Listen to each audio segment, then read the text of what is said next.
Hello lovelies, it's Tilly again, and I was watching the videos that Delusion Dispeller put out today, or earlier.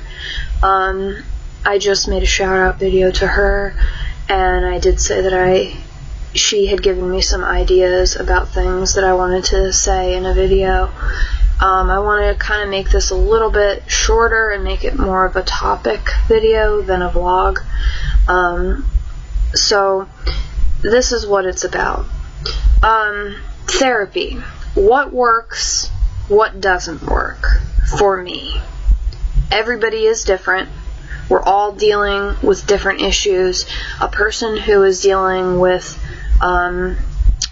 mainly borderline tendencies or, in eating disorders and self-harm needs a different type of therapy than a person who is dealing with intense PTSD symptoms, okay? And, schizophrenia needs something different than DID kinds of disorders. Like, we all need something a little bit tailored to our specific problems. And I'm just going to tell you, based on my experiences from seeing a lot of therapists since I was the age of 14, when I started cutting and got caught quickly. So here are the things that do not work. Silence. Okay? Silence doesn't work for me. Because if I'm seeing a therapist and I'm talking and I am not getting even any nods of acknowledgement, I don't feel like I'm even being heard. It's like you can sit there and stare at me, Holly, or other therapists, but I need to know that you're kind of in this conversation, not just sitting there waiting for our time to be up, And in the same way, when the therapist only speaks in, I want to call it Psych 101 jargon, because this is shit that I learned in Psych 101 or whatever in high school. I took that in high school. Psych 1 and 2 in high school. And got halfway through my college education to get a bachelor's in psychology, but that got fucked up, and hopefully it'll be able to continue later on.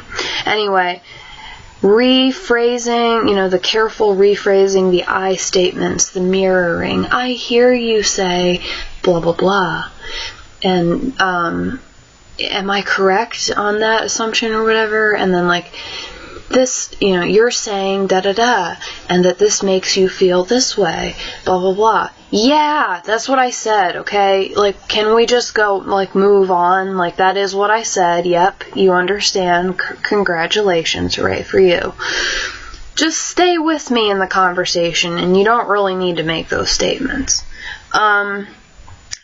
Sometimes that's helpful, okay? A lot of times that's helpful. I think that kind of talk is really helpful when you're having disagreements or intense conversations with people in your life. Your partner, your close friends and family, whenever there's conflict. I think that kind of, I statements, I feel that you have blah, blah, blah, or whatever, are very helpful. But in therapy, in a limited time situation, I don't really get anything out of that. So, another big thing, and this is something that has been mostly just recent because this therapist that's been coming to see me here is the first one that's really done this. A complete lack of professionality. And what I mean is, this girl shows up with nothing but her purse. And she looks like she's she looks like maybe she might work as a receptionist somewhere, or maybe even at a hair salon or something. She's very primped and proper and whatever, but she doesn't write down anything when she's here. So, my story is very long, and it has, there's a timeline, it's very confusing, and I know that when I tell it, the way that I tell it to a therapist, it's not going to be cohesive and in order. But that's why I need a therapist who has a notepad at least, and with whom I have a file of some sort. You know what I'm saying? How do you remember next week what we talked about the week before if you're not writing anything down? You're just sitting there in silence staring at me. Every once in a while going, oh, that must have made you feel like, yeah. And then, lastly, for things that don't work for me, as soon as things like relaxation and breathing techniques, how about I let you borrow my what was it? Guided imagery CDs. I had a therapist once that did that. I never ended up giving them back to her either. Listen to some, these calming sounds and blah, blah, blah, blah, blah. Meditate. Okay. That used to work, when I was dealing with nothing but major depressive disorder and occasional panic attacks. That was helpful. But when I'm telling you what I've been through, okay, and I'm telling you what my everyday is like, you should be able to see that is not going to be the solution to my problems right now. I dissociate when I close my fucking eyes.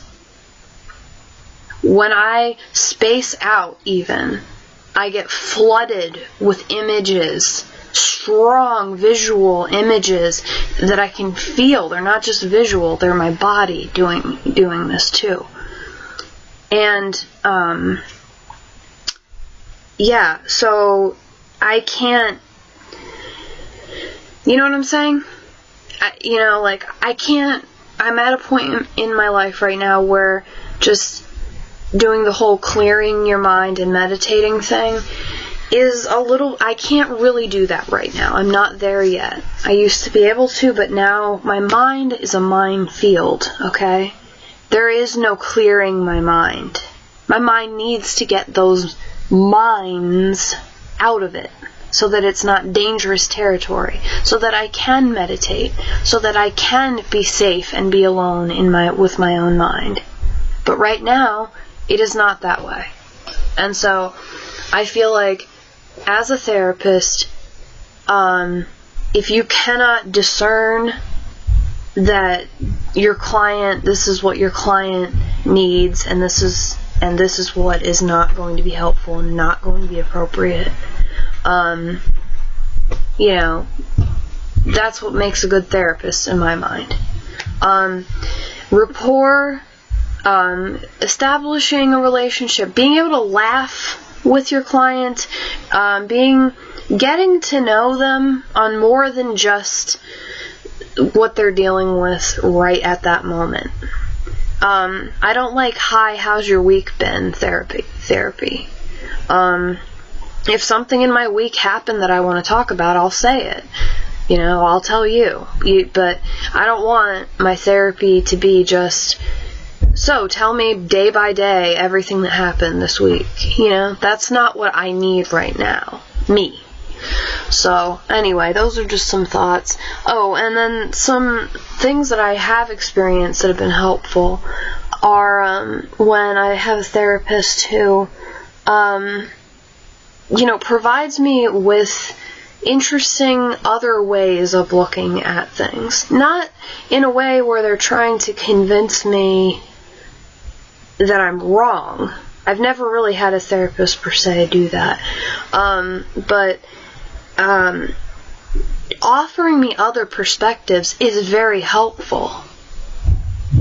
because I'm stuck here and I only have my own perspective to go by. And I get sick of my own perspective because it's not right. And that's why I need therapy. I need other perspectives. So, also, a big thing to me is providing clear goals. And I like the whole, like, homework kind of a thing. Give me something to do throughout the week to accomplish before my next session. Because then it's actually like I am doing therapy and working on therapy, not just going and sitting in a therapist's office once a week. Or, in my case right now, having a therapist come and sit in my room once a week for 45 minutes. So those are just some thoughts from the perspective of a client. Hopefully I didn't offend anybody, but, feel free to leave feedback, please. I'd like to hear other opinions, too. Namaste.